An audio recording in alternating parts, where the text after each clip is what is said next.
हमारे आर्यावर्त भारतवर्ष के राम। आर्यावर्त भारत विश्व विराट का हृदय है। इस देश की संस्कृति, त्याग, तप, संयम, नियम, प्रेम की पराकाष्ठा, परमार्थ पुरुषार्थ एवं परस्वार्थ की चरम परिणति, ज्ञान विज्ञान की सर्वश्रेष्ठ प्रभावमान प्रणाली, सार्वजनिक कार्य भावना से ओतप्रोत भास्कर प्रकाश की तरह तम तो विनाशक विश्व बंधुत्व की गौरव गरिमा प्रस्थापित करता है। मानव जीवन में सबसे मूल्यवान पदार्थ है शरीर। मानव समाज, मानव व्यवहार तथा मानवीय सुखगुणों की पराकाष्ठा का पूर्ण विवाह हम अपने प्रभु श्री राम जी के जीवन में पाते हैं। प्रभु श्री राम हमारी संस्कृति के आदर्श में और उनका अनुकरणीय चरित्र भी तथा वे मर्यादा पुरुषोत्तम हैं। श्री राम मानवता की सच्ची प्रतिनिधि और शोभन गुणों के निधान है। वे पूर्ण मानवता की आभा से भास्कर है। वे नरता की चरम विभूषण है। अनुशासित और आज्ञा पालक आदर्श पुत्र है। आदर्श पति और स्नेह मंडित आदर्श भाई भी।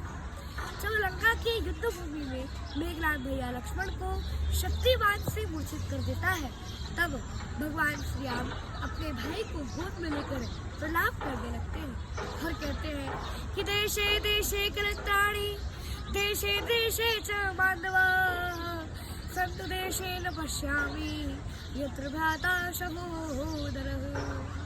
अर्थात हे लक्ष्मण, वह अनेक देश है जहाँ हमें भाई, बंधु, माता, पिता, स्त्री सभी दिखाई पड़ते हैं, परंतु वो देश मुझे कहीं नहीं दिखाई पड़ता जहाँ की अपना यत्रदाता सहोदर, जहाँ की अपना सहोदर भाई दिखाई। वे एक आदर्श मित्र, आदर्श प्रजापालक राजा और आदर्श धर्मात्मा भी।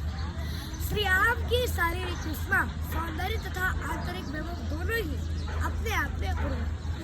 उनके विषय में एक वाल्मीकि मुनि का एक कथन है कि विष्णुनाम सदृशे विरजे सोमोद प्रिय दर्शनः, कालांगी सदृशे क्रोधे क्षमया पृथ्वी समः। अर्थात वे विष्णु के समान बलवान है। उनका लावण्युक्त तेजस्वी स्वरूप द्रष्टव्य है। उनका दर्शन चंद्रमा के समान शीतल है और वे क्रोध में कालाग्नि के समान है और वे पृथ्वी के समान क्षमाशील और समानात्मी है। महाकवि जयदेव ने अपने प्रसन्न नाटक में श्री राम के प्रति यह प्रश्न उठाया है कि कथम पुनः कवि सर्वे रामचंद्र में वर्णन है, अर्थात सभी कवि श्री रामचंद्र जी का वर्णन क्यों करते हैं। और इसका उत्तर वे सब देते हैं कि नायम कविरो दोष, इसमें कवियों का दोष नहीं है। फिर किसका दोष है भाई?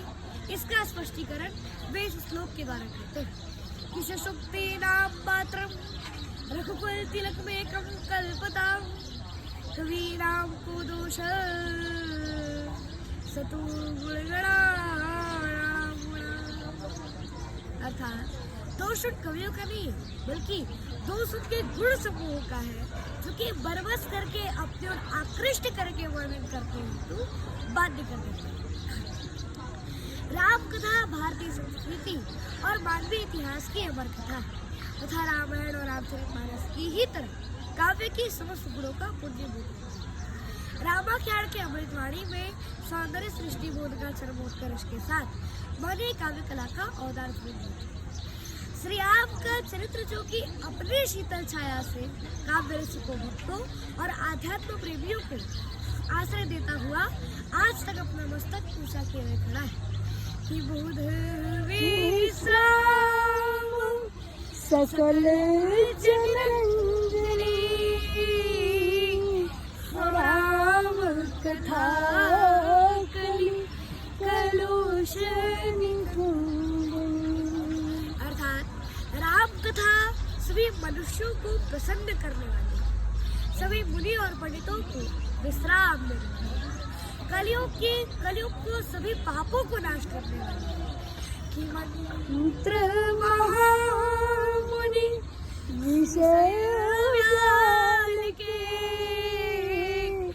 मेटत कठिन वंक की। अर्थात हमारे प्रभु श्री राम जी की कथा में वह अलौकिक शक्ति है जो कि वह मनुष्य के ललाट पर लिखे हुए अंग को भी राम कथा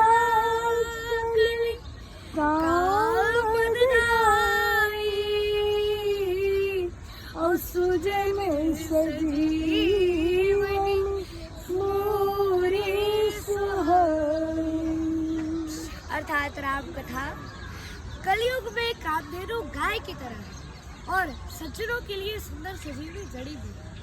राम कथा सुंदर करतारी संसार वियोग उड़ावन हरी। अर्थात राम कथा वह सुंदर हाथों की ताली है जो कि संशय रूपी पक्षी को उड़ा देने वाली। जय जय श्री राम। हर हर महादेव।